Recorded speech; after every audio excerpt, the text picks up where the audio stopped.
The next part of our agenda this morning is to bring up one of the best policy and organizing minds that has been dedicated to the movement for Medicare for All for many years, and he is currently serving as the fellow for the Sanders Institute, and will speak with us today about this political moment and our pathway to victory.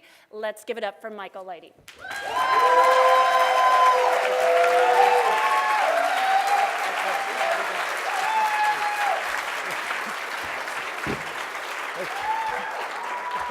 Thank you very much. No, thank you. Katie, it is so great. Thank you so much for that introduction. It has been such a pleasure to work with you all these years, and your leadership and enthusiasm continues to motivate us. I remember those days at Healthcare Now fondly. The conferences were a little smaller then. And who was at the hotel in Midway? All right, there you go. Okay. It was a little different. So as Katie said, I'm here as a founding fellow of the Sanders Institute, and you know that I worked for about 25 years for National Nurses United. I'm currently on sabbatical from there, and that has been one of the great honors of my life, to work with nurses and to be a part of that great national union. We now, of course, face this tremendous challenge in this political moment. So I want to take those lessons that I've learned from nurses and try to apply a little bit of them today. Because, of course, I'm asked to speak on this political moment. You say, oh, yeah, political moment. Racism on the rise, xenophobia, basically the basis of the Republican Party's platform, people, going after entitlement programs, Medicare, Medicaid, tax cuts for the wealthy. Yeah, it seems like a very auspicious time for universal health care. And it turns out it is. It is because it is precisely our fight for guaranteed health care that unites us, that the affirmative response to this racism and division is that we're all in this together. And what better issue to do that on than health care? What better demand to contrast their position to ours, and on a moral basis, on an ethical basis, because it's very simple. Without justice, there is no health, and without health, there is no justice. And when we see these kids separated from their families at the border, we know that is a humanitarian crisis. We know it is a moral outrage, and we know it is a public health crisis. And that lifelong effects that those kids will have will be with us in our society as well. Because truly there is no barrier, there is no wall between us and someone else because of their immigration status. There is no barrier, and nurses have taught me that.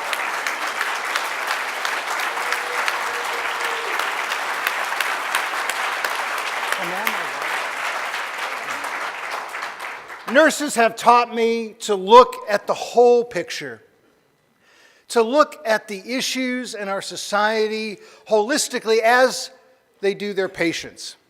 This is not strictly the disease model, the germ-based theory. This is a model recognizing the social determinants of health, recognizing that it is, in fact, poverty and the economic condition and racism that often determine someone's ability to live a healthy life. It's not just about, yes, we have to prevent disease, but it's also about health promotion so that we take public health seriously, because the climate crisis is a healthcare crisis, just as this immigration crisis is a healthcare crisis. These are issues of public health.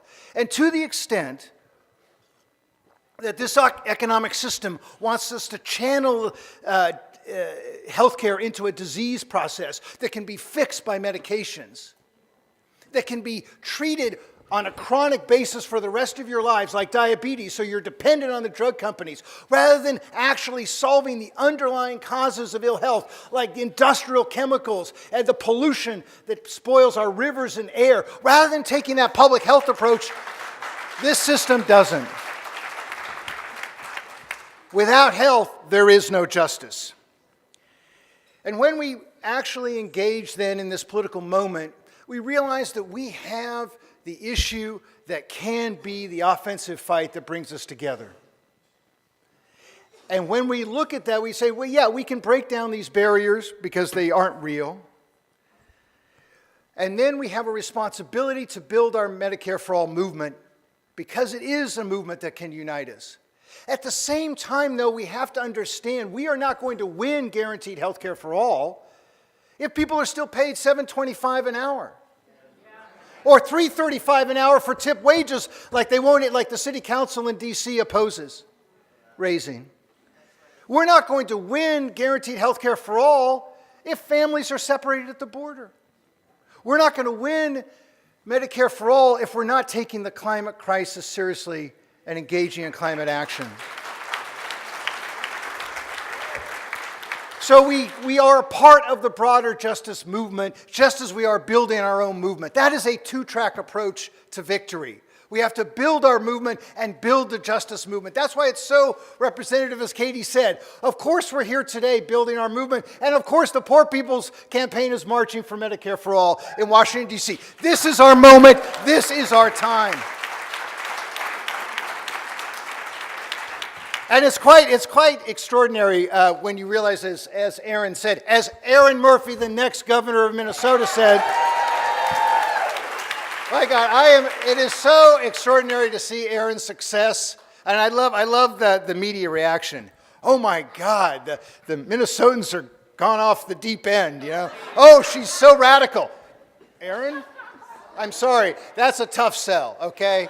That is a tough sell. And the reality is, our issue is not a liberal issue.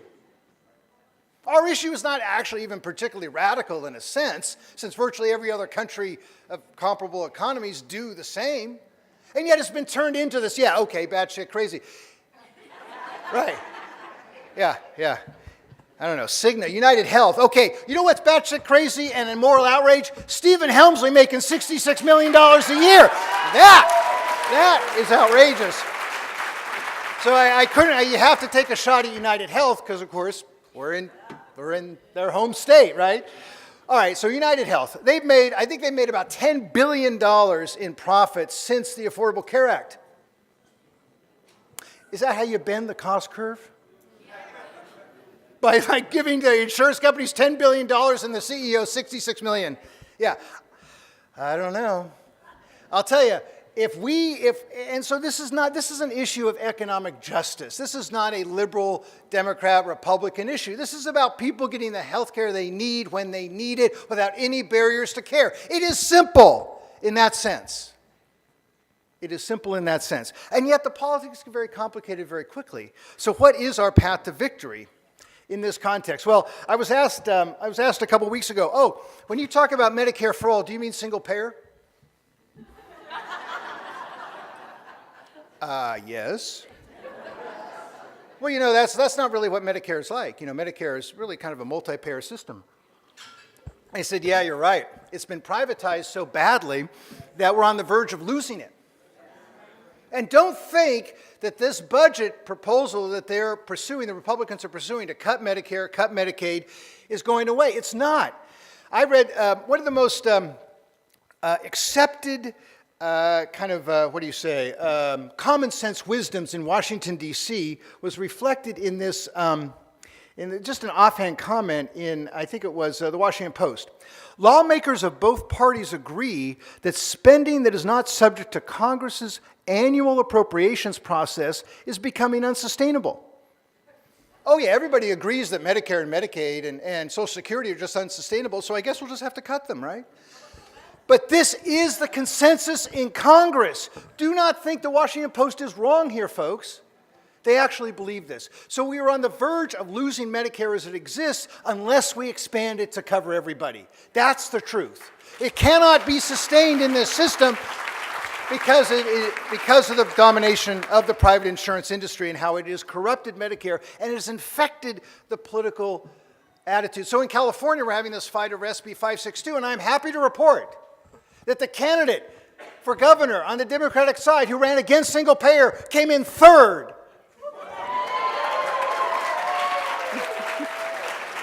behind John Cox, who, wow, he's scary, man. He's like, hey, I didn't support Trump, But then Trump endorsed him, and then he came in second. So that just, all right. But that's, the reason I think that Antonio Villaraigosa came in third is because it didn't make sense to his voters. Like, why is this guy who's supposedly a progressive labor leader, former mayor of LA, why is he against universal health care? Why is he against single payer? It just didn't make sense. And that's the moment we're in. It is just common sense. It is not Republican, it's not anti-Republican, it is just common sense. Ryan Cooper, writing in the Week, said something we've been saying for quite a while. It's the price is stupid, right? If we just pay too much, why is healthcare in America so expensive? Because the prices are high. If we, okay, but it's true. There's no regulation on insurance company rates. There's no regulation on drug prices. There's no regulation on copays or deductibles. There's no regulation on hospital charges, nothing. And so Cooper writes, if we paid what Canada pays for prices, for healthcare services and so forth, we wouldn't need any new taxes. You could pay for it now under the existing budget. So when we hear this in California all the time, oh, it's going to bust the budget, oh, single payer, how can you afford it? It's like, how can you not afford it? How can we not afford it is actually the question. And yet we're in this moment where all of a sudden, now that it looks like we're close to Medicare for all, here comes the $80 million HCAN train. Oh, no, we can't do that. We've got to do something incremental. We've got to do something that doesn't upset the political order because everyone knows the entitlement spending is unsustainable. So how can you do Medicare for all? And in fact, I was told if you demand Medicare for all, you'll actually so discredit yourself that you won't be able to then adopt something that might be a partial reform. I'm like, yeah, that worked out great in 2009.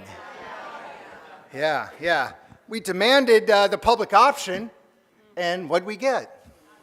Nothing. Arguably, we got Trump. But I'll tell you this.